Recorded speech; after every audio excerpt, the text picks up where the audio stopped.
I'm your host, Niraj Shah. We're continuing with the conversation of whether this is the time to check in or check out. And in lieu of in the series of those conversations, the final one for this week is with Rajesh Bhatia of ITI Long Short Fund. He joins in right now to talk about what is his prognosis or his reasons for the view that he'll present to us today. Rajesh, great having you. Thanks for joining in. Pleasure. Pleasure is all mine. So, Rajesh, prima facie, in a nutshell, are you bearish? Are you bullish? Are you neutral currently? So, in a nutshell, I would say the risk return is not attractive after the 16-18% rise that we've seen in the equity markets. I don't think that the challenge is really the Indian economy. I think our trajectory is fine, and in fact, the momentum is good. If you talk to corporates, I think their confidence is really high. I think with commodity prices coming off, they're feeling a little more comfortable, expanding in the post-COVID phase of growth. Having said that, I think the challenges are really more global in nature. And given that we are now at the high point of valuations relative to emerging markets or developed markets, given the challenges that we're going to see from the international markets, I don't think the risk return is attractive. So in a nutshell, risk return is not attractive. Okay, great. Now let's expand that a bit. I heard you mention that India is fine, but the challenges on the globe might come about. There are too many out there. Sure. What are the top one or two that you think will have the biggest bearing on how risk assets perform and why? Sure. So I think the more important one, according to me, is really the global slowdown. I think if you look at China, it is struggling for growth. I think 25% of the GDP is really real estate, which is struggling at this moment. And I don't think they want to stimulate that further. I think about 20% or thereabouts is really their exports, which is also suffering given global growth is a challenge. So China, which is 18% of world GDP, is struggling. You know that Europe is struggling because of the availability of gas, and therefore, I don't think there's a question of if there will be a recession, but when will there be a recession in Europe? And US, given the inflation that it is seeing, the Fed believes that there is no choice but to reduce the economic momentum. And if you add up all of these, US, Europe, China, Japan, that's probably about 60-70% of the world. By the way, I think 70 odd countries in the world are today feeling debt stress. So that's the nature of the world today. We've seen that in Sri Lanka, Pakistan, or even Bangladesh. But there are 70 other countries which are feeling the debt stress. So global growth is really a challenge. And if global growth slows down, it will certainly have an impact on India as well. I think you've seen that in the export trajectory. For us, I mean, you could include or exclude the export duty cut effects also. But regardless, I think the momentum is slowing from a global growth perspective. And we don't have the tools to stimulate demand because we've used all that up when the COVID struck. So our fiscal deficit went up to now about 6.5, 6.6. So we no longer have the luxury to stimulate our economy if we are suffering global growth. So that's, I think, the number one challenge that I think we will face, as you move forward. But Indian markets may be a little late to recognize this because, like I said, the current momentum is reasonably strong. And rightly so. I mean, I think, look, the best place, if you look around the world today, I think you're going to see that India probably is one of the best placed. We don't have structural problems that China, Europe, even America or Japan have. So as a $3.5 trillion economy with a balance sheet of corporates, which is very healthy, balance sheets of banks, which are very healthy, of consumers, which are very healthy, there is a structural opportunity of growth in India. That being said, I think in the shorter term, we are going to face these cyclical pressures from global markets. So my number one concern for the shorter term, which is visible right now, is global growth, which will impact India. Of course, my number two concern for India is oil and energy inflation, but it is not as much visible today. But that's my second concern, which I think can damage our story as we move forward. So actually, on energy, both oil as well as I believe thermal coal, for example, right, are not quite showing the downtick that a normal economy would have, right, Rajesh? One could argue that crude is actually lower than what it could be if China were normal. But be that as it may, it's not buckling down, so to say, because of various factors. Does that pose a major challenge for the world as well as for India? For the world in terms of the kind of cost that they have to pay, and for India in terms of really the impact on the CAD and the forex reserves, so to say. No, absolutely. I think I totally agree with you, Neeraj, that thanks to China that at this moment oil prices are where they are. Otherwise, it should be headed higher. Look, what has happened is that we are heading towards, again, oil demand moving towards pre-COVID level, right? And it is established that inventory levels are at a multi-year low, 5, 6, 7 years low point, right? But you put that in context as well. How have policymakers and investors behaved towards energy companies, right? So if you look at the US, the shale gas players, shareholders there have been wanting a return, and they don't want shale gas producers to expand until they get a predictable return, right? The big oil companies, the governments have discouraged them from expanding their E&P output or finding new fields, right? And so at one point in time when the prices were low, they discouraged new investments, and as soon as prices went up, they want to tax these companies, right? And you're taking away some of the dollars for reinvestment, right? So the policy, I don't think, is figuring out that there is a challenge with the big oil companies as well. It could be argued that OPEC, whether it is their part of their strategy or they have also underinvested in the last few years with when oil prices were lower, and their output is not, high as well. And listen, I think the most important thing which probably people miss out is this war in Ukraine. What is it about? It is about both players, the West as well as Russia, want to win this war based on causing economic damage. How they want to cause economic damage? The West wants to say, I will make sure that your oil is shut down. There will be no more repairs from Western technology that will come to Russia, right? So I'll shut your energy output down. And how does Russia want to win that war? I will make sure that you don't get gas supplies and you will have inflation. It is really about energy from both sides. They are playing the energy game from both sides. So there has been massive underinvestments in energy. The $1 trillion or so that was invested in renewable energy is probably not giving you the desired output. So while you have curtailed supply of hydrocarbons, you have not increased the demand, right? You have not curtailed the demand. So the challenge as you move forward is there a real risk when things normalize that oil prices go high? And why is that important for us? We import 80% of our oil, right? And even at $120, you're going to have 3.5 to 4% current account deficit. In a slowing global growth environment, I think we have to be careful as to how that damages our balance of payments.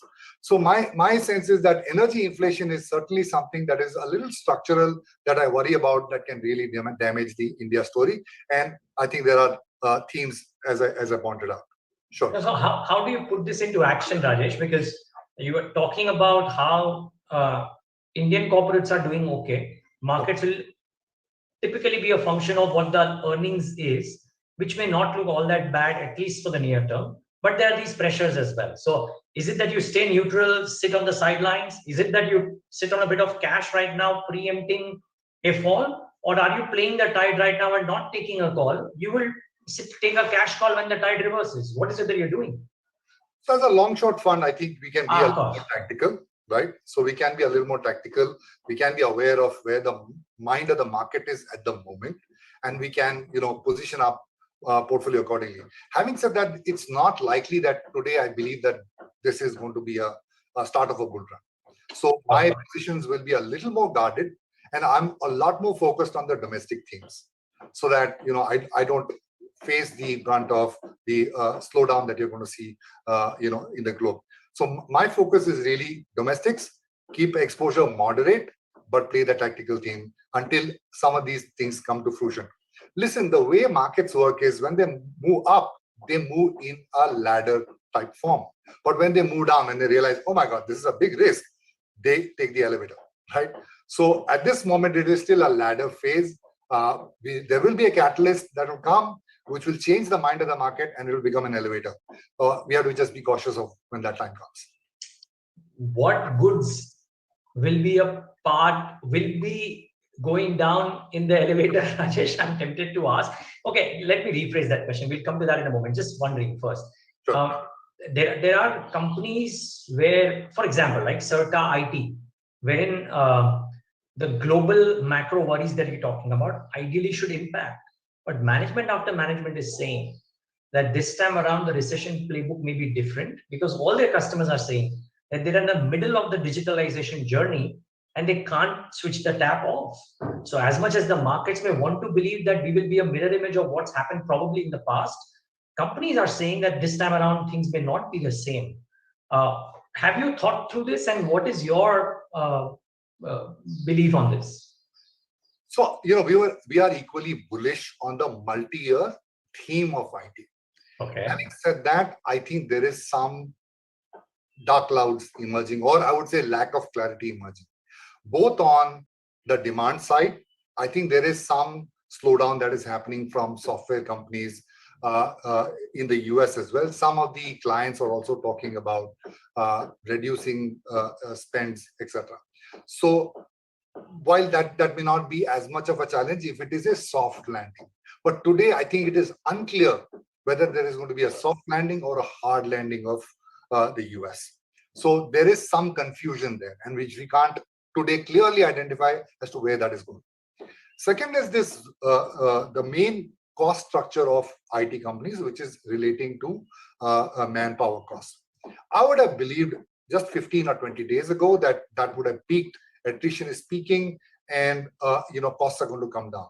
Some of the panic moves by some of the IT companies, if I can call it that, it's not clear to me as to what is really going on.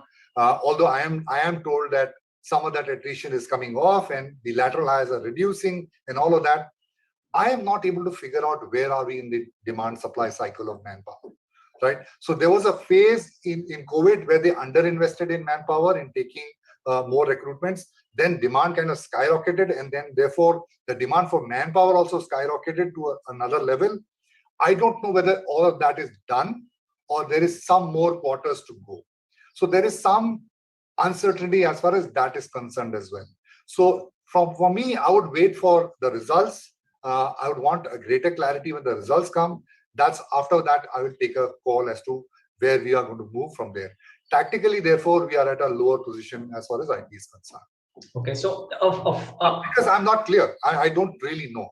Is the multi-year theme very clear? I think it is. But how is it going to pan out in the shorter term, the next 2 quarters? I have no idea. That's candor, and sometimes simplicity of thought helps. So I'm presuming it's a casualty of the first concern that you spoke about, which is the global recession and what it could do. Are there other themes originating out of India which could be casualties? Maybe auto angs. I don't know if pharma, which is at a very tepid month, the month gone by. Are there other casualties of this fallout, Rajesh? So I would make a broader statement. I think people underestimate when things kind of slow down like this, and an environment that we are moving into, what are the things that can actually happen and what are the negative consequences, right? It's Warren Buffett says, it's only when the tide goes out that you know who's swimming naked, right? So one of the things that you should watch out for is increase in defaults globally. Higher interest rates and a slowing global economy is not a good concoction for corporate survival. And we are ending probably a 40-year phase of lower interest rates, and at least in the last 10 or 20 years of very low interest rate regimes. And you don't know what kind of behavior it has encouraged, right? So I think I would also wait for what are the kind of casualties that will come out of this, as you move forward. There are enough people who think that this is a regime change that is taking place in the global markets. And I'm not. It certainly seems like it, right, Rajesh? Well, I don't have to predict it. See, the good thing is, for me, is I only understand the mind of the market and the consequence. And so I don't have to predict these macro events, but I just have to be aware, right? And as Howard Marks says, he wrote a book called Mastering the Market Cycle, where he says you can be aware as to where you are on the risk cycle. So we can just be aware. And I think there is a greater downside. There is a probability of downside is greater and consequences being on the negative side is greater given the cycle that we are in. That's enough for me to know as to how I should position my portfolio. All right. Okay. So don't look at global themes. Now, before I come to why you like locals, let's talk about the other macro point that you spoke about, higher energy. What are the casualties are probably well known. Yeah. Are there beneficiaries in the Indian cycle that gain from this at all? Because we know the casualties per se, right? Aside of the macro that gets impacted, everything that is an oil consumer gets impacted or energy consumer gets impacted. Is that in the price already, part one? And two, are there beneficiaries of this trade as well? So fortunately, unfortunately, not as many. Fortunately for Warren Buffett, a lot of his incremental money has got into energy companies. So he's not buying the franchises run by good managements as we would want him to be doing at this stage. He's actually buying oil companies and pouring loads of money. So that should tell you what smart money is really doing. If I could, I would buy Saudi Aramco. I looked at their profit. The profit was like close to $48 billion a quarter. Right? That's unbelievable amount of profit. So if I had access to an opportunity to buy global stocks, there are energy plays that I would play at this moment. Listen, what is happening is today with energy stocks, they are giving out dividends or buying back stock because their shareholders are telling them, don't reinvest because your valuations are too cheap, right? So their valuations either have to adjust, right, or they'll keep giving you dividends and share buybacks. So that's how the shareholders of these energy companies feel. So my sense is that that's a good spot to be in. Unfortunately, given government policy with our oil companies, it's not as easy to play that theme accurately. Although there is India's largest company that you can play based on refining margins, which has also seen a fairly low growth as far as, or negative growth as far as capacity additions are concerned. All right. Okay. That's a very informative answer. Thanks, Rajesh, for that. And now let's talk about the domestic manufacturing piece that you spoke about, and then we'll end with what goes in the elevator. Right? We're right now still on the ladder. So everybody's talking about how domestic manufacturing, for example, is doing well. When I looked at the numbers for this quarter, manufacturing, the theme stood out. The SKFs and the Schaefflers and what have you did really well. And also what stood out was the direct-to-consumer or discretionary consumer themes, all of which may be coming out of a COVID demand and revenge tourism, revenge travel, revenge eating, what have you, but have fabulous numbers. So what forms a part of your core list, Rajesh? What themes? So I think that today the consensus is auto and banking are really good plays. I think on the domestic side. And I think we think no differently, unfortunately. Consumer discretionary is also going to be a good theme as you move forward, barring if ever they do give us a risk return, which is attractive. I can tell you that when I met companies in the last 1 week, almost all of them are talking about premiumization. There has been urban wage increases in the white collar class, whether it relates to IT or financial services. Across, there have been very, very large wage increases that are taking place. And that has certainly helped premiumization. So whether you're talking to an auto company, whether you're talking to a jewelry company, even real estate companies, alcohol companies, everybody talks about premiumization of the consumer. And therefore, I think that is certainly going to be an attractive theme. It's going to be a place where you can probably hide as well. Unfortunately, some of the valuations don't appear juicy enough. For us, risk return is extremely important, right? And I think that's probably getting lost a little in the Indian markets, given the amount of liquidity that is there in the Indian markets. But I would say that is certainly a very powerful multi-year theme, according to me. Interesting. So let's focus on where is the risk return attractive, where you can, by virtue of the nature of your fund, exercise that option as well, very, very well. What looks like being a part of the elevator on the way down? If not now, then over the next 6-12 months. So let me add to the first question first. I would say auto is good. I would say consumer discretionary select companies are really good and they are structural in nature. I would say banking is good. I would say there are some select insurance companies which are good. Telecom companies select which are very good in a structurally a good place. So there are some of these pockets. Domestic pharma is in a good place. So there are some of these structural plays that you can play on the long side. Okay, no, sorry. So before you answer that question, I have a follow-up there. When you speak about insurance, when you speak about telecom, there's a lot of promise there, which has been held for a number of years now. It's not quite showing, right, Rajesh? And I was looking at, I wrote a piece 2 years back. I was looking at telecom stocks world over. None of them have created wealth. There's this promise of ARPU growth happening on Airtel and Jio for a while now. It's not showing in the fortunes of Bharti Airtel at least. So why telecom? And why insurance? 3 years stagnancy now. Well, Neeraj, I would disagree with you there a bit, because if you are seeing ARPUs have moved up in the last 2 years. But stock prices haven't. I wouldn't, if you look at the pure telecom stock, it has probably done reasonably well. I think the stock price was, if I can name it, we own it, so you must, that's a disclaimer. Bharti was probably 2 or 3 years ago about 400. It's now about 740 or thereabouts. So I think it has certainly do well. ARPUs have certainly moved up. I think even though the structure of the industry is now not really a duopoly, but 2+ half player, if I may call it, I think the structure is intact for taking greater price hikes. Why are they not increasing prices, at a greater speed? I think they want to allow the consumer to absorb these price hikes. It's easy in the marketing business, as marketing business will tell you, it's easy to drop prices, but it's extremely difficult to take it down. So my sense is, I think they're allowing the consumer to absorb these price hikes. And now that they've bid for 5G, again, there is hope that they will be able to raise tariffs again. So I think they are doing it over a gradual period of time, rather than doing, one-time shock to the consumer. So, but structurally, I think ARPUs, which are one of the lowest in the world, are headed higher. Okay, viewers, I stand corrected. September 2019, it was about 330.